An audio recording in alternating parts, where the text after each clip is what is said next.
लश्कर के इशारे पर हैदराबाद पर हमला करने वाले थे आतंकी, भीड़ पर ग्रेनेड फेंकने की रची थी साजिश, 3 गिरफ्तार।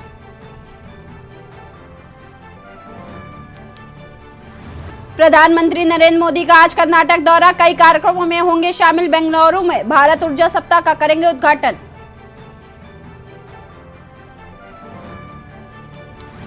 आज से जयपुर महाखेल की शुरुआत, वीडियो कॉन्फ्रेंसिंग के जरिए प्रधानमंत्री मोदी प्रतिभागियों को करेंगे संबोधित।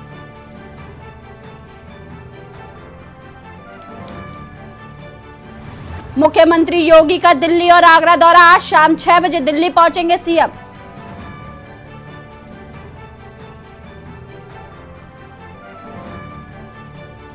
काशी में मुख्यमंत्री योगी ने समझाया सनातन धर्म का मर्म, बोले समाज में विघ्न पैदा करने वालों को रोकना होगा। जातिगत जनगणना के समर्थन में आए केशव मौर्य, इसकी पहले से ही मांग कर रही है सपा, बसपा और कांग्रेस। आप देख रहे हैं के न्यूज, खबरों का सारथी। नमस्कार, आप सभी का लाइव न्यूज में स्वागत है। मैं हूं आपके साथ सपना झा। खबर वहीं आगरा से आ रही है, जहां सीएम योगी का आज दौरा है। मेट्रो रेल टनल कार्यक्रम का शुभारंभ करने वाले हैं। दोपहर 3:15 पर पहुंचेंगे Kheria airport. Metro rail tunnel निर्माण कार्य का करेंगे शुभारंभ। 4:45 पर खेरिया एयरपोर्ट से होंगे रवाना।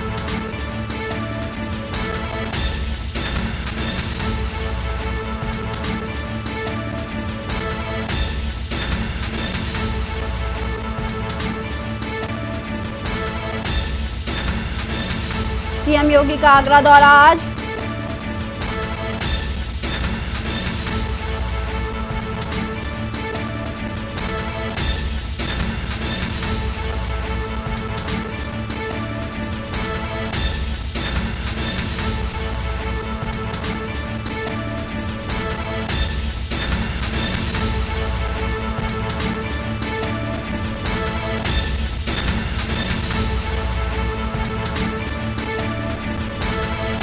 इसी खबर पर तमाम जानकारी के लिए हमारे साथ आगरा से संवाददाता अजेंद्र चौहान जुड़ चुके हैं। जी अजेंद्र, सीएम का आज दौरा है, उसको लेकर क्या कुछ अपडेट है?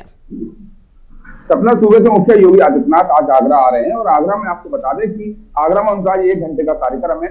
मेट्रो टनल का जो काम का जो शिलान्यास होना है उसका शुभारंभ करेंगे। मेट्रो टनल के काम का शुभारंभ यहाँ पर करेंगे और मुख्यमंत्री के आने को लेकर यहाँ तमाम तैयारियां कर ली गई हैं। जो एयरपोर्ट से 3:30 पर एयरपोर्ट आएंगे और 1 घंटे वो यहाँ पर रहेंगे और जिसमें कि उसके बाद वो गाजियाबाद के लिए यहाँ से रवाना हो जाएंगे। तो आगरा में अगर हम बात करें तो सुरक्षा की पूरी व्यवस्था की गई है, पुख्ता इंतजाम है, जगह जगह पर चेकिंग की जा रही है और खेरिया एयरपोर्ट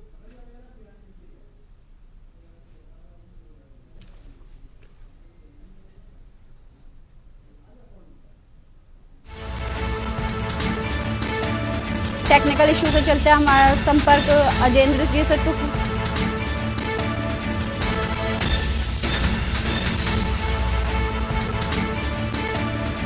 खबर आपको आगरा से बता रहे हैं, जहां के आज 1 दिवसीय दौरे पर आगरा पहुंच रहे हैं सीएम योगी।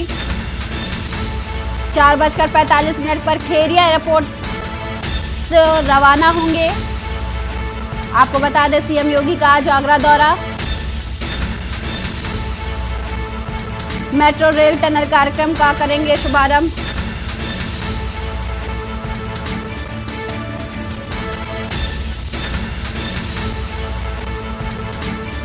एक बार फिर हमारे साथ संवाददाता अजेंद्र चौहान जुड़ चुके हैं। जी अजेंद्र, अभी तक जो सीएम को लेकर आज दौरा करने वाले आगरा में टनल कार्यक्रम को लेकर तैयारियां अभी तक कहां तक पहुंची हैं?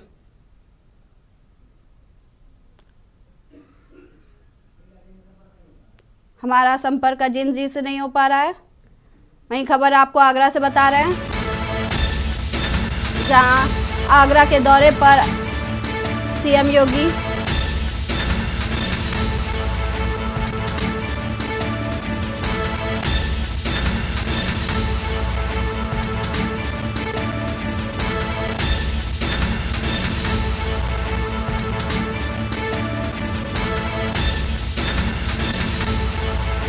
मेट्रो रेल टनल निर्माण का कार्य करेंगे शुभारंभ।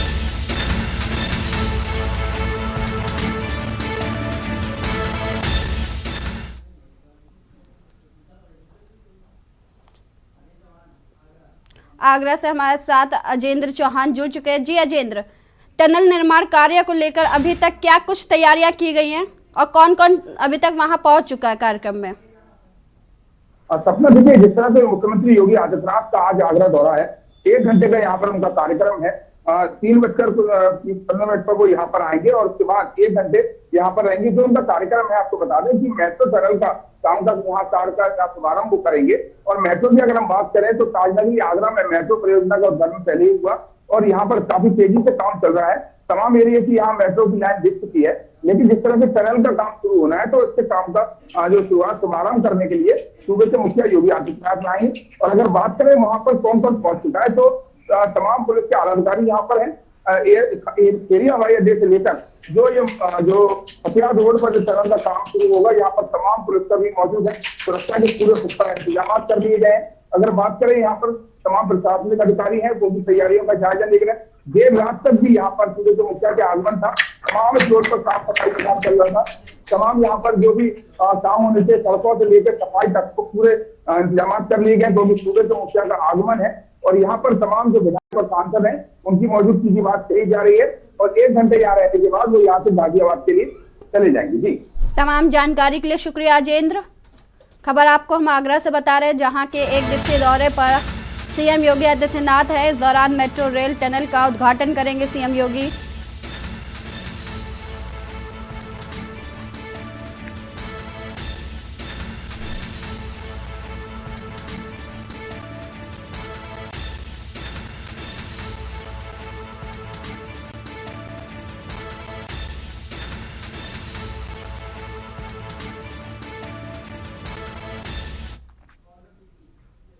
मेरठ से जोशीमठ पहुंची आरएएफ की टीम 10 फरवरी तक करेगी प्रभावित इलाकों का निरीक्षण। 60 सदस्यीय आरएएफ टीम कर रही है निरीक्षण। 10 फरवरी तक करेगी प्रभावित इलाकों का निरीक्षण। आपदा प्रभावित क्षेत्र का डाटा एकत्र करेगी टीम। निरीक्षण कर नुकसान का आकलन करेगी टीम। मेरठ से जोशीमठ पहुंची आरएएफ की टीम।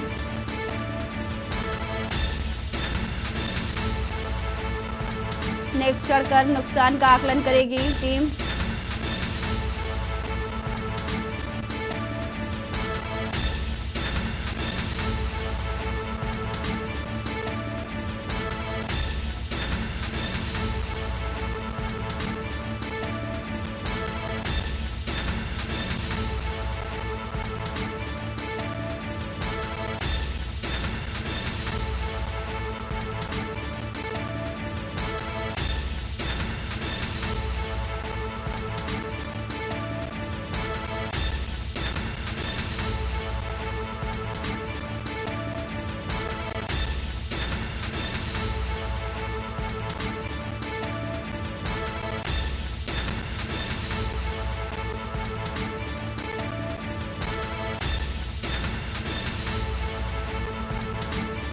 मेरठ से जोशीमठ पहुंची आरएएफ की टीम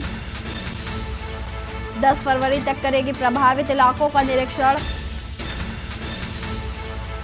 मेरठ से जोशीमठ पहुंची आरएएफ की टीम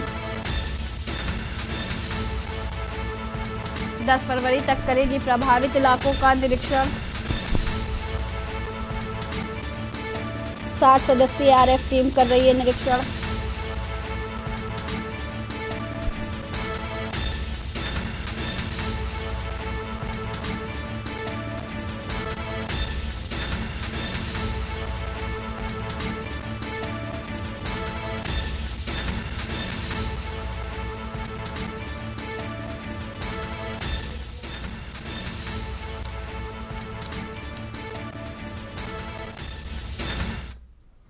एमपी में सभी 230 सीटों पर चुनाव लड़ेगी आप। संगठन महासचिव ने की आधिकारिक घोषणा, बोले बीजेपी का एजेंडा जो जीता उसे खरीदना।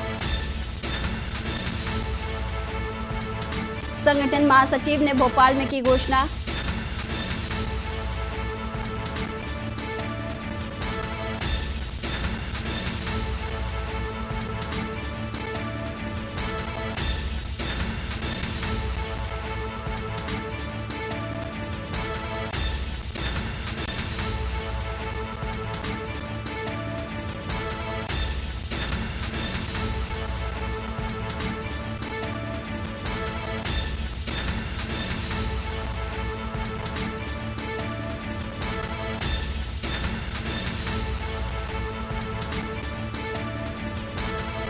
शर्जील इमाम। एमपी में सभी 200 सीटों पर चुनाव लड़ेगी आप। संगठन महासचिव ने की आधिकारिक घोषणा। बोले बीजेपी का एजेंडा जो जीता उसे खरीदना। संगठन महासचिव ने भोपाल में की घोषणा।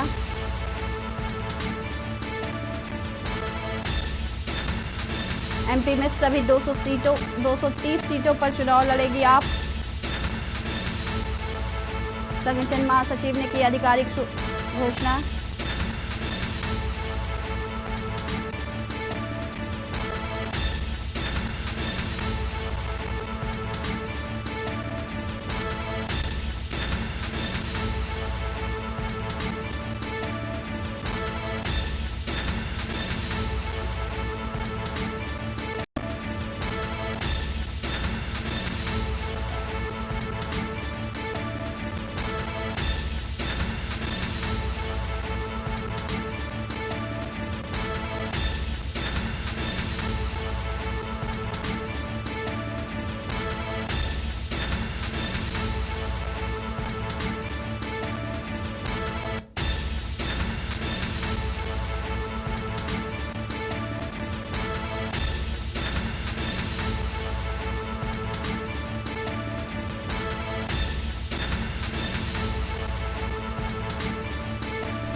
एमपी में सभी 230 सीटों पर चुनाव लड़ेगी आप। पंजाब, दिल्ली, गुजरात के बाद अब एमपी में पैर पसार रही है आप।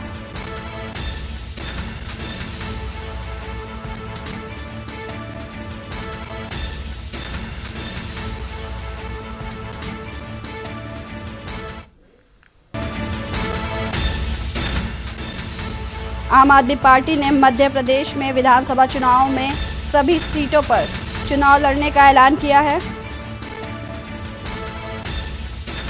पार्टी के पदाधिकारी ने बताया कि आम आदमी पार्टी दिल्ली सरकार के मॉडल को आगे बढ़ाएगी और मध्य प्रदेश में भाजपा और कांग्रेस को निशाना बनाएगी।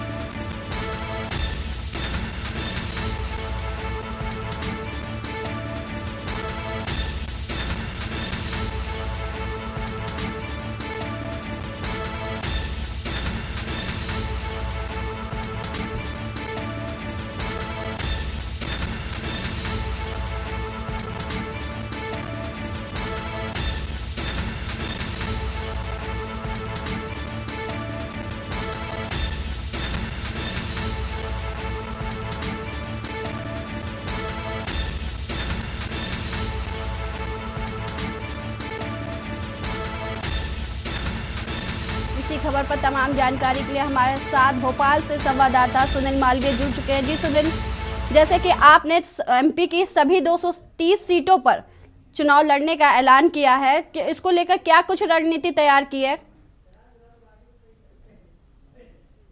राष्ट्रीय महामंत्री संजय पाठक जी और राज्यसभा सांसद भी, उन्होंने कल प्रेस कॉन्फ्रेंस करके ये ऐलान किया है कि मध्य प्रदेश में भी आम आदमी पार्टी 230 विधानसभा पर चुनाव लड़ेगी। लेकिन इस रणनीति के बाद उन्होंने मीडिया से एक सवाल पर भी कहा है कि जो कांग्रेस के विधायक हैं, वो जब भी सरकार जो कांग्रेस के विधायक चुने जाते हैं और वो बीजेपी में चले जाते हैं, तो आम आदमी पार्टी अपना ऐसा नहीं करेगी। आम आदमी पार्टी के विधायक सीमित आम आदमी पार्टी के विधायक रहते हैं, वो किसी सरकार के साथ नहीं जाते, ना खरीद फरोख्त कार्रवाई कर पाते। लेकिन बात की जाए आम आदमी पार्टी की, तो आम आदमी पार्टी ने मध्य प्रदेश में 2018 के इलेक्शन में 123 प्रत्याशी उतारे थे मैदान में, लेकिन आम आदमी पार्टी को कहीं ना कहीं वहां पे अपना खाता भी नहीं खोल पाई। आप बात की जाए आम आदमी पार्टी, अगर गुजरात की बात की जाए तो आम आदमी पार्टी ने गुजरात में भी कांग्रेस का ही गणित बिगाड़ा था। कांग्रेस की 2017 में 77 सीटें थी, और अब बात की जाए 2022 में जब इलेक्शन हुआ, जब आम आदमी पार्टी ने अपने प्रत्याशी वहां पर उतारे, तो आम आदमी पार्टी जो प्रत्याशी हो दूसरे नंबर पे, 35 प्रत्याशी दूसरे नंबर पर है। तो कहीं ना कहीं कांग्रेस का ही गणित, उस गुजरात में भी कांग्रेस का ही गणित आम आदमी पार्टी ने बिगाड़ा, क्योंकि अब 17 सीट रह गई है कांग्रेस की, और आम आदमी पार्टी 35 सीटों पर दूसरे नंबर पर है, और वहां पर अपने 5 सीट का खाता खोल पाई। तो एक देखने वाली बात यहां होगी कि सारे जो राजनीतिक दल है चाहे आम आदमी पार्टी हो, चाहे बीजेपी हो, चाहे कांग्रेस हो, चाहे समाजवादी पार्टी हो, सभी अपने अपनी प्रत्याशी खड़े करते हैं। लेकिन एक आम आदमी पार्टी एक ऐसी पार्टी है जो बहुत ही कम समय में एक अपने वर्चस्व बना पाई। तो देखने वाली बात होगी कि मध्य प्रदेश में किस तरह से आम आदमी पार्टी चुनाव लड़ती है। और आम आदमी पार्टी की कार्यकारिणी भी अभी भंग कर दी गई है। 1.5-2 महीने में नई कार्यकारिणी गठन होगी, इसके बाद ही सारी रणनीति तय होगी। उसके बावजूद अभी काम चल रहा है, आम आदमी पार्टी के सदस्यता अभियान का काम चल रहा हो, तो वही दूसरी पार्टियां भी अपने अपने अभियान में लगी हुई है। जी,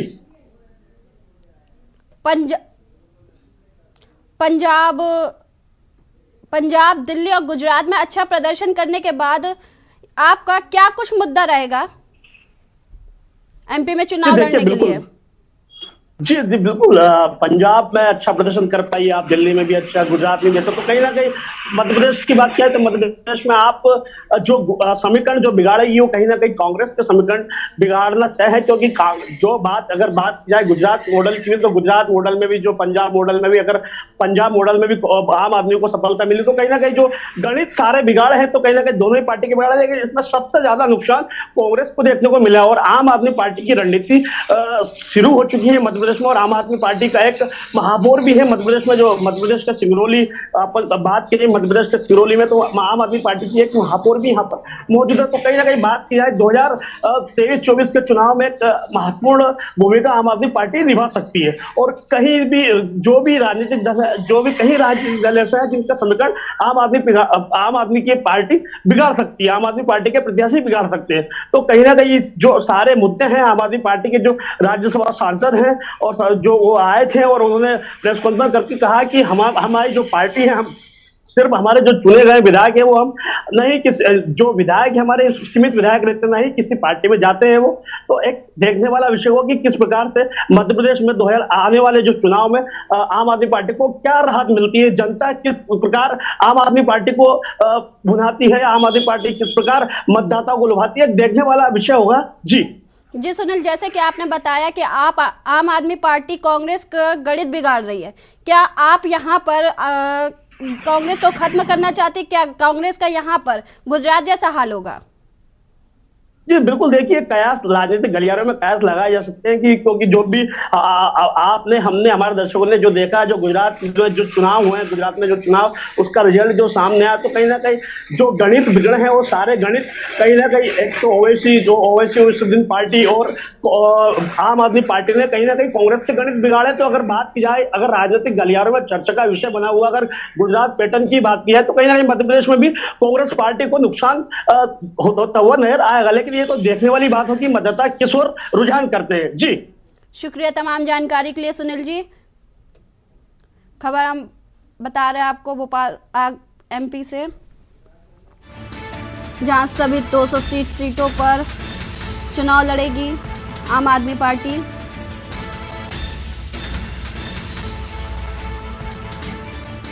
बीजेपी का एजेंडा जो जीता उसे खरीदना।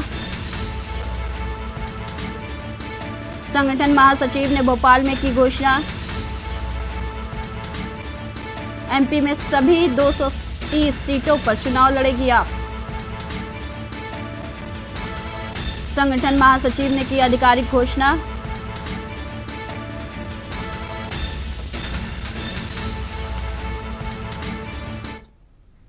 वहीं खबर दिल्ली से है, जहां शर्जील इमाम को बड़ी राहत मिली है। साकेत कोर्ट ने आसिफ तन्हा को भी राहत दी है। जामिया हिंसा मामले में दोनों को बरी कर दिया गया। कोर्ट की राहत के बाद भी जेल से नहीं हुई रिहाई। आपको खबर दिल्ली से बता रहे हैं, जहां जामिया हिंसा मामले में शर्जील इमाम को बड़ी राहत मिली है।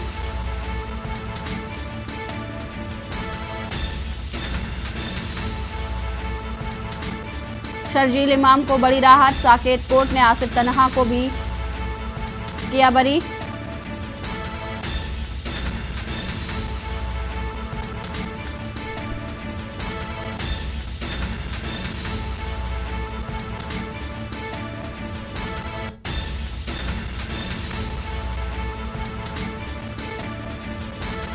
साकेत कोर्ट ने आसिफ को दी राहत।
इसी खबर पर तमाम जानकारी के लिए हमारे साथ दिल्ली से संवाददाता कुलदीप जुड़ चुके हैं। जी कुलदीप, जैसे कि जामिया हिंसा मामले में शर्जील और सुफरा तनहा बरी कर दिए गए है ना, और उसके बाद कोर्ट ने अपने 32 पेज के जो ऑर्डर जारी किए उसमें दिल्ली पुलिस को फटकारा है। जी देखिए, जो साकेत कोर्ट में जामिया नगर हिंसा मामले में छाप कार्यकर्ता शर्जील इमाम और आसिफ इकबाल ताना सहित 11 लोगों को शनिवार को आरोप मुक्त कर दिया गया। कहा कि चूंकि पुलिस से वास्तविकता अपराधियों को पकड़ पाने में असमर्थ रही है और इसलिए उन्होंने इन आरोपियों को बलि का बकरा बना दिया। वहीं अदालत ने कहा कि 11 अभियुक्तों के खिलाफ कानूनी कार्रवाई और लापरवाही दमपूर्ण तरीके से शुरू की गई थी। उन्हें लंबे समय तक चलने वाली अदालती कार्रवाई की कठोरता से गुजरने की अनुमति देना एक आपराधिक न्याय प्रणाली के लिए अच्छा नहीं था। अदालत ने यह भी कहा कि इसके अलावा इस तरह की पुलिस की कार्रवाई उन नागरिकों की स्वतंत्रता के लिए हानिकारक है जो शांतिपूर्ण ढंग से इकट्ठा होने और विरोध करने के अपने मौलिक अधिकार का इस्तेमाल करना चाहते हैं। साथ ही यह भी कहा कि जो प्रदर्शनकारी नागरिक होते हैं उनकी स्वतंत्रता को किसी भी ढंग से बाधित नहीं किया जाना चाहिए, उनकी असहमति को दबाना और प्रोत्साहित नहीं किया जाना चाहिए।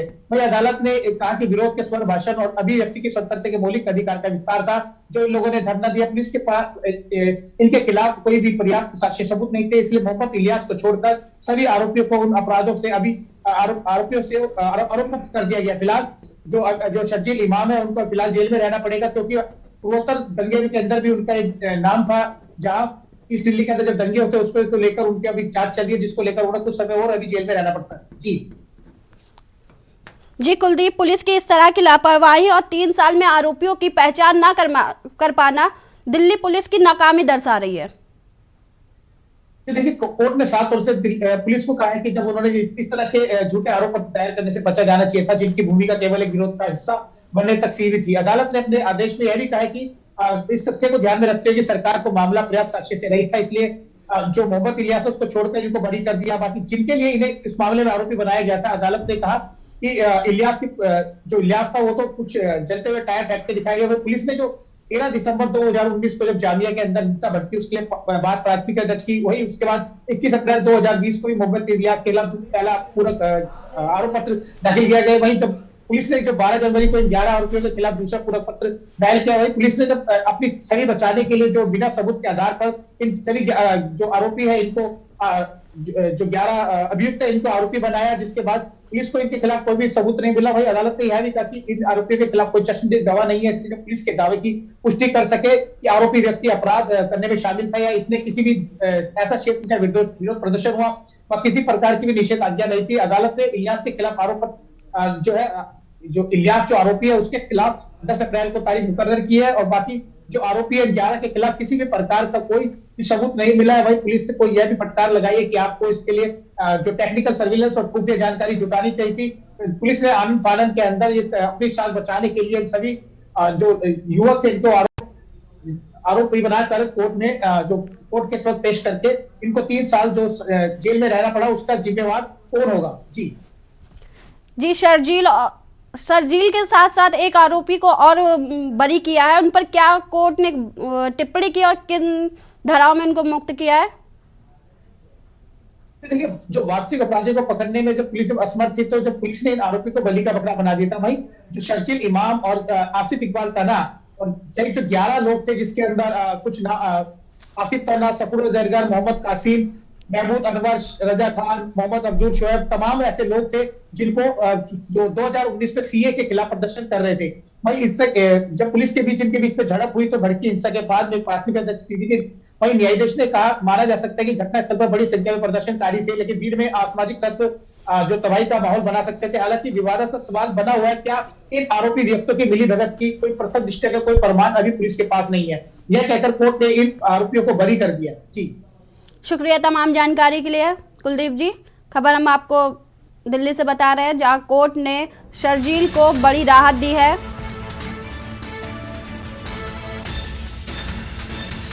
साकेत कोर्ट ने आसिफ तनहा को भी दी राहत।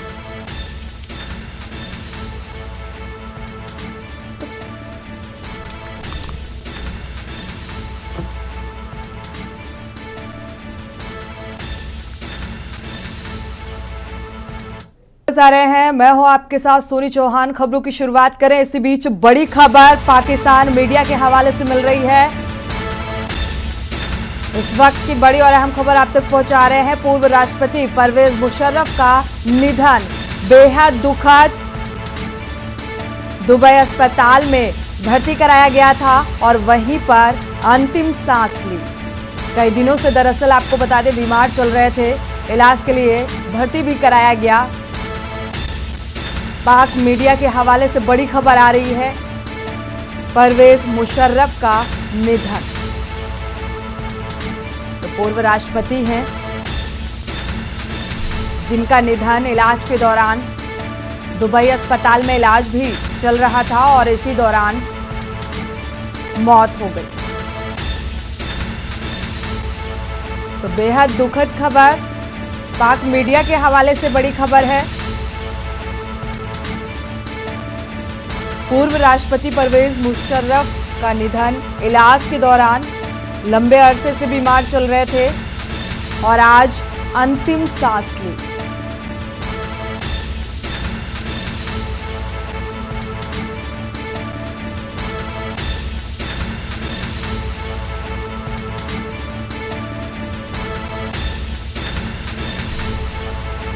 तो लंबे समय से बीमारी के बाद दुबई अस्पताल में इलाज भी चल रहा था और इलाज के दौरान ही आज निधन हो गया। बेहद ही दुखद खबर, पाक मीडिया के हवाले से बड़ी खबर।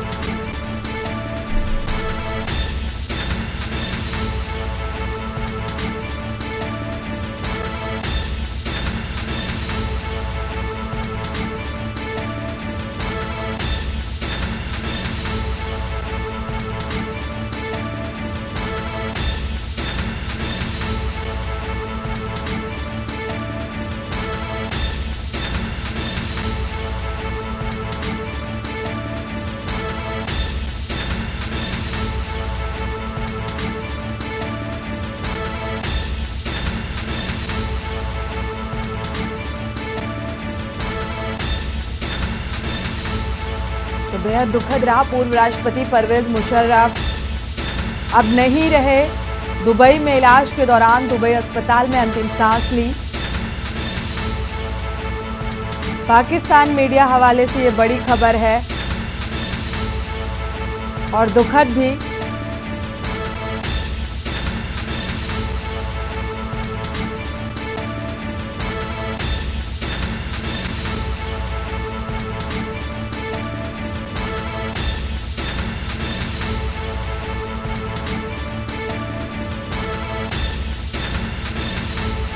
लंबी बीमारी से जूझ रहे थे, हालांकि अस्पताल में उपचार के लिए भर्ती भी कराया गया, बावजूद इसके नहीं बच सके। पूर्व राष्ट्रपति परवेज मुशर्रफ का निधन हो गया। पाक मीडिया के हवाले से बड़ी खबर मिल रही है। दुबई अस्पताल में एक लंबे अरसे से इलाज भी चल रहा था। इलाज के दौरान अंतिम सांस ली।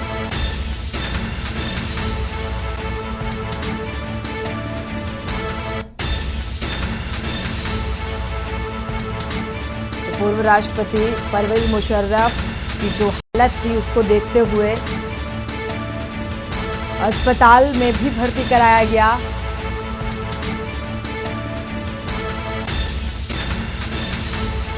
दरअसल कई दिनों से बीमार चल रहे थे और आज अंतिम सांस ली।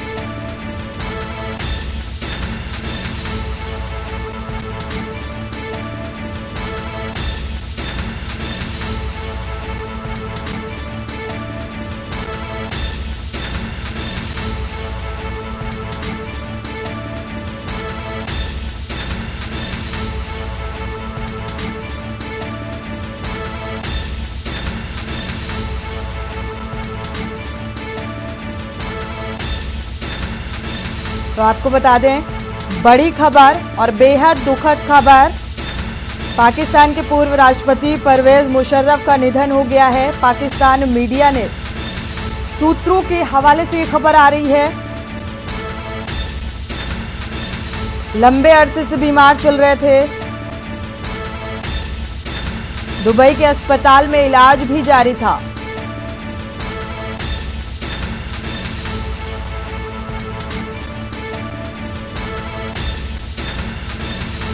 और इलाज के दौरान आज अंतिम सांस ली।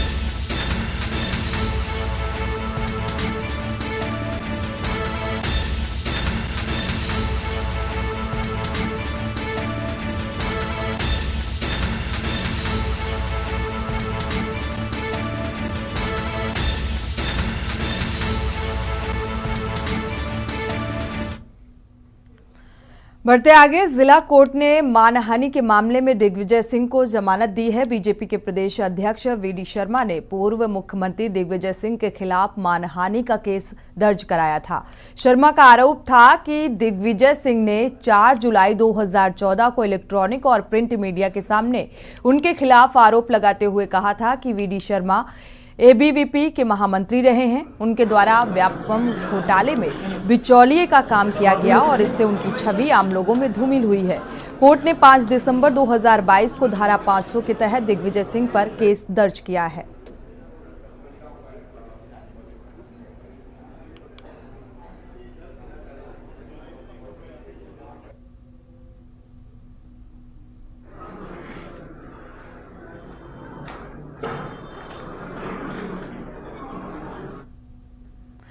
बढ़ते आगे, मध्य प्रदेश सरकार जहां एक तरफ प्रदेश से गरीबी खत्म होने की बात करती है, वहीं जबलपुर के विक्टोरिया स्वास्थ्य केंद्र में एक दिल दहला देने वाला मामला सामने आया। यहां एक पिता को अपने पुत्र के अंतिम संस्कार हेतु हॉस्पिटल के बाहर ही भीख मांगना पड़ गया।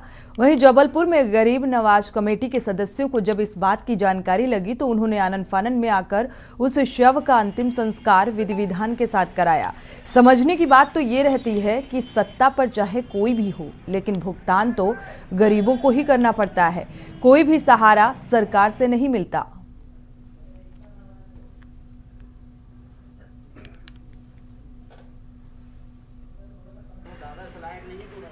तो आपको बता दें कि अंतिम संस्कार के लिए भीख मांगने तक की नौबत आ गई, क्योंकि सरकार सुविधाएं तो देती है लेकिन उन सुविधाओं का लाभ आम जनता नहीं उठा पाती है और ऐसे ही ये तस्वीर निकलकर सामने आई।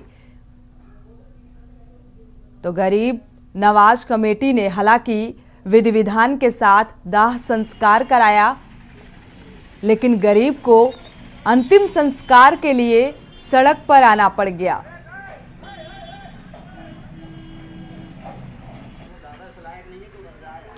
बढ़ते आगे, जबलपुर के आधार ताला थाना अंतर्गत उस वक्त सनसनी फैल गई जब गोली चलने की घटना की जानकारी आम जनता तक पहुंची। पूरे मामले में पुलिस ने जानकारी ली तो पता चला कि होटल में चाय नाश्ता करने के लिए राजकुमार पांडे गया हुआ था। होटल संचालक द्वारा देरी होने के कारण राजकुमार पांडे नामक व्यक्ति में हवाई फायरिंग हुई और इसके कारण होटल संचालक और राजकुमार पांडे के बीच झड़प हुई।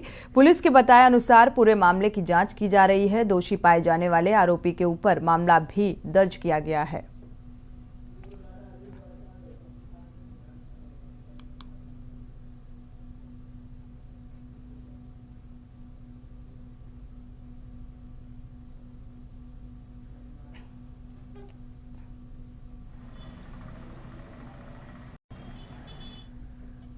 सागर के रहली विधानसभा क्षेत्र के ग्राम छुल्ला में सिद्ध क्षेत्र मां हनुमंता देवी प्रांगण में हिंदू पंचांग के विमोचन कार्यक्रम में शामिल होने पहुंचे मंत्री भार्गव ने कहा कि जिस तरह रामचरितमानस पर पूरे देश में राजनीति और सामाजिक संगठनों द्वारा बयानबाजी की जा रही है, ये ठीक नहीं है। हिंदुओं की आस्था के साथ खिलवाड़ किया जा रहा है। साथ ही आपको बता दें कि मध्य प्रदेश शासन में मंत्री वो भी ब्राह्मण नेता जो वर्तमान में लोक निर्माण मंत्री हैं और बार बार रामचरितमानस पर हो रही तरह की बयानबाजी को लेकर उनका भी एक बयान सामने आया, जिसमें उन्होंने रामचरितमानस को सत्य बताया है। फिजूल के बयानबाजी करने वालों को अपने चिर परिचित अंदाज में करारा जवाब भी दिया। दरअसल मंत्री भार्गव गड़ाकोटा क्षेत्र के सिद्ध स्थान हनुमंता माता परिसर में हिंदू पंचांग के विमोचन कार्यक्रम में पहुंचे थे। इसी दौरान सारी बातें कही। उन्होंने सर्व ब्राह्मण समाज को भी संबोधित किया, सनातन धर्म की महिला का बखान किया, साथ ही ब्राह्मण समाज के लिए भी संबोधित किया। इसी बीच रामचरितमानस वाले मामले में उन्होंने बताया कि जो ये बयानबाजी हो रही है, ये बयानबाजी ठीक नहीं है।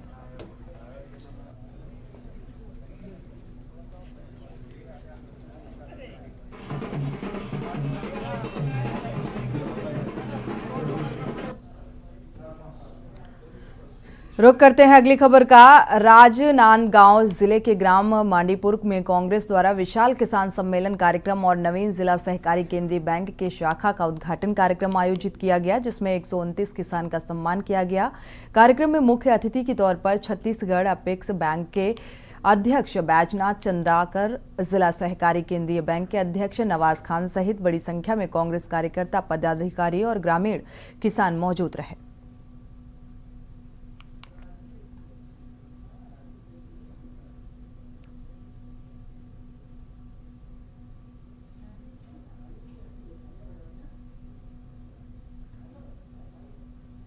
पिछले 4 साल से लग रहा है कि हम लोग छत्तीसगढ़ राज्य में हैं और छत्तीसगढ़ राज्य की कल्पना जो हम लोगों ने, जब छत्तीसगढ़ राज्य नहीं बना उस समय हम लोग मध्य प्रदेश में रहते थे और मध्य प्रदेश में हम लोगों ने मांग किया कि छत्तीसगढ़ का डेवलपमेंट और छत्तीसगढ़ियों के आगे बढ़ाने के लिए छत्तीसगढ़ राज्य बनाया जाए। आज लग रहा है आदरणीय भूपेश बघेल जी ने जो कार्यक्रम किसानों के लिए धान खरीदी का जो एक कार्यक्रम किया, गोधन न्याय योजना का जो कार्यक्रम किया, स्वामी आत्मानंद जी के नाम पर जो अंग्रेजी माध्यम स्कूल प्रारंभ किया, ऐसे अनेक कल्याणकारी कार्यक्रम हैं जिससे लग रहा है कि गांव का विकास हो रहा है। ये लगभग यहाँ पर 12 से 13 सोसाइटीज़ जो हैं वो कवर करती हैं और लगभग 10 से 12 हज़ार जो किसान हैं वो इस बैंक से सीधे जुड़ेंगे, लाभान्वित होंगे। निश्चित रूप से जब से छत्तीसगढ़ राज्य बना है तब से छत्तीसगढ़ में छत्तीसगढ़िया कल्चर को जो मुख्यमंत्री बढ़ाया है और जो किसानों के जीवन में जो परिवर्तन आया है, क्रांतिकारी परिवर्तन आया है। आज आप देखिए कि 2640 और 2660 रुपए में धान खरीदी करने वाला देश का ये पहला राज्य है जो किसानों को इतनी ज़्यादा कीमत दे रहा है। तो कुल मिलाकर देखा जाए तो छत्तीसगढ़ भी विकास की राह पर आगे बढ़ता नजर आ रहा है। बढ़ते आगे, देवांगन समाज ने परमेश्वरी जयंती पर झांकी निकालकर आतिशबाजी करते हुए जयकारे भी लगाए और चौपाटी से निकलकर मुख्य मार्ग होते हुए महात्मा गांधी वार्ड देवांगन भवन पहुंची, जहां विभिन्न कार्यक्रम किए गए और इस दौरान समाज प्रमुखों के साथ भाजपा प्रदेश उपाध्यक्ष लता उसेंडी भी बधाई देने के लिए रैली में सम्मिलित हुए।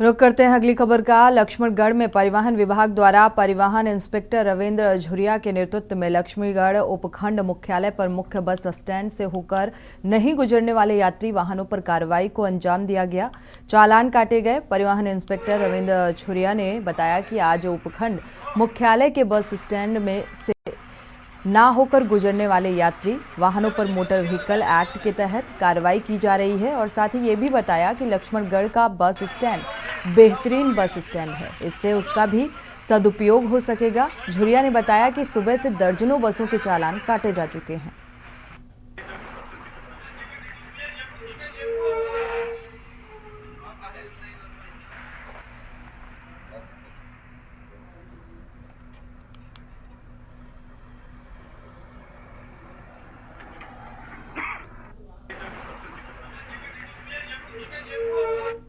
देवघर में आयोजित भाजपा की विजय संकल्प महारैली को लेकर बाबा नगरी भगवा में हुई है।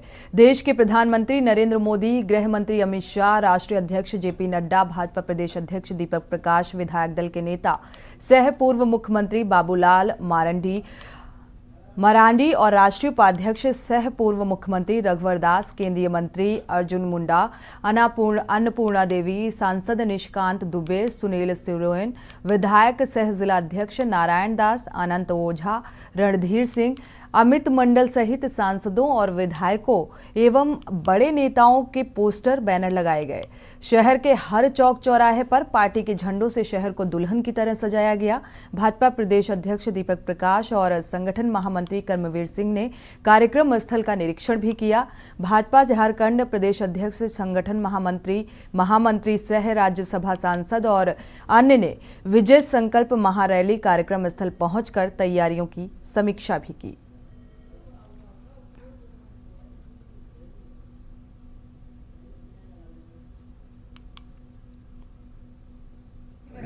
क्या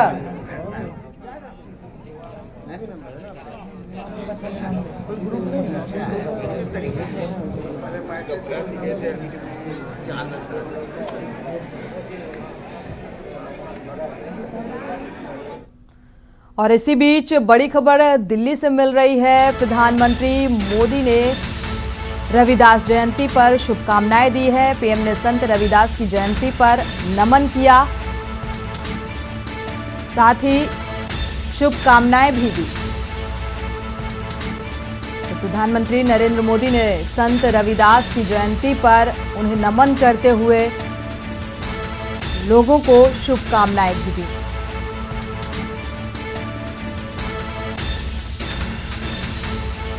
सौहार्दपूर्ण और समृद्ध समाज के लिए अपने संकल्प को दोहराते भी नजर आए। आगे संत रविदास के ही मार्ग पर चलकर हम कई पहलुओं के जरिए गरीबों की सेवा कर सकते हैं, सशक्तिकरण कर रहे हैं। तमाम ऐसी बातों का भी इस बीच जिक्र किया।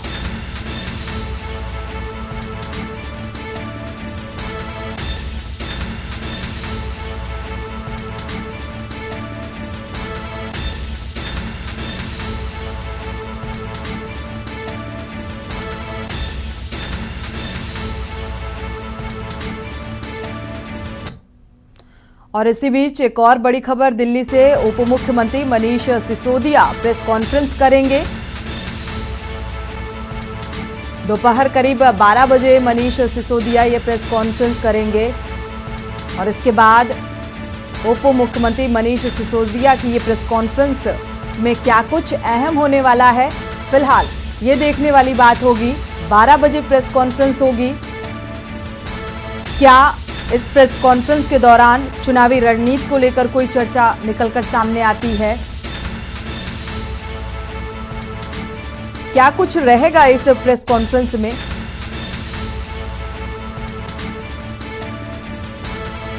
ये तस्वीर 12 बजे तक ही साफ हो पाएगी, क्योंकि दोपहर 12 बजे मनीष सिसोदिया प्रेस कॉन्फ्रेंस करेंगे।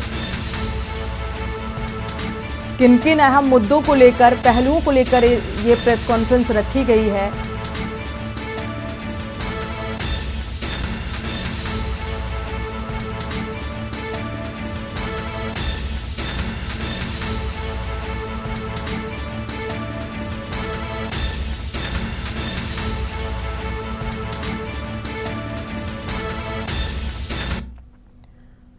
और इसी बीच एक और बड़ी खबर, अखिलेश यादव का मैनपुरी दौरा है। इस दौरे को बेहद अहम माना जा रहा है। जाहिर सी बात है, सभी पार्टियां चुनावी पैठ मजबूत करने की कोशिश, और साथ ही जो ये दौरा है सीएम अखिलेश यादव का, वो एक वैवाहिक कार्यक्रम में शिरकत करने के लिए पहुंचेंगे। 30 मिनट रुकने के बाद लखनऊ के लिए प्रस्थान करेंगे। तो मैनपुरी दौरा है ये। वैवाहिक कार्यक्रम में शामिल होने के लिए पहुंचेंगे। 2 बजे घिरोरा के गीता पैलेस में अखिलेश यादव पहुंचेंगे। तो सपा के पूर्व मुख्यमंत्री अखिलेश यादव का मैनपुरी दौरा, एक वैवाहिक कार्यक्रम में शिरकत करेंगे।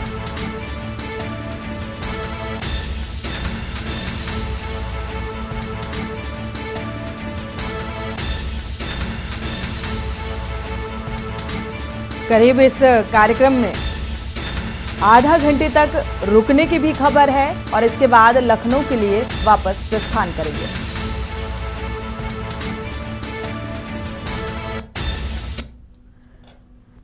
बढ़ते आगे, भारत में बजट पेश होने के बाद भाजपा के राष्ट्रीय मंत्री व बस्ती के सांसद हरीश द्विवेदी ने प्रेस कॉन्फ्रेंस कर संसद में पेश हुए बजट को वास्तव में आम आदमी के हित का बजट बताया है। उन्होंने कहा है कि जिस तरह से ये बजट पेश हुआ है, इसमें मोदी सरकार ने हर सेक्टर्स, खासकर मध्यम वर्गीय लोगों को ध्यान में रखते हुए बजट पेश किया और इसके लिए मैं प्रधानमंत्री मोदी का धन्यवाद करता हूं। इसके बाद धार्मिक ग्रंथ पर मायावती और अखिलेश के बयान को लेकर जब पत्रकारों ने उनसे सवाल पूछा तो उन्होंने कहा कि ये दोनों लोग पवित्र धार्मिक ग्रंथ पर अभद्र टिप्पणी करके उनका लगातार अपमान कर रहे हैं और इतना ही नहीं, सब अपनी अपनी राजनीति चमकाने में लगे हैं।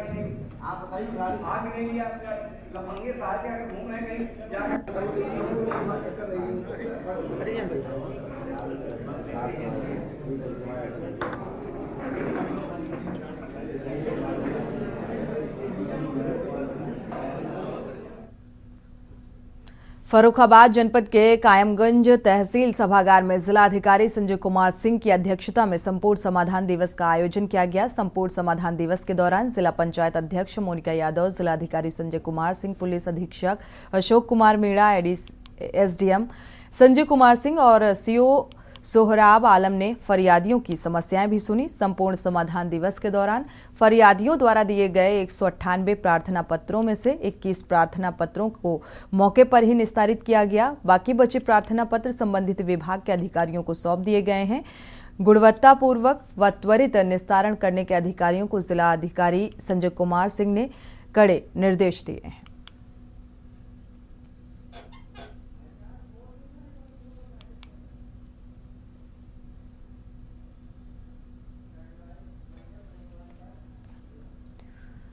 इसी के साथ बुलेटिन में फिलहाल बस इतना ही। आगे खबरों के लिए आप देखते रहिए के न्यूज़ इंडिया।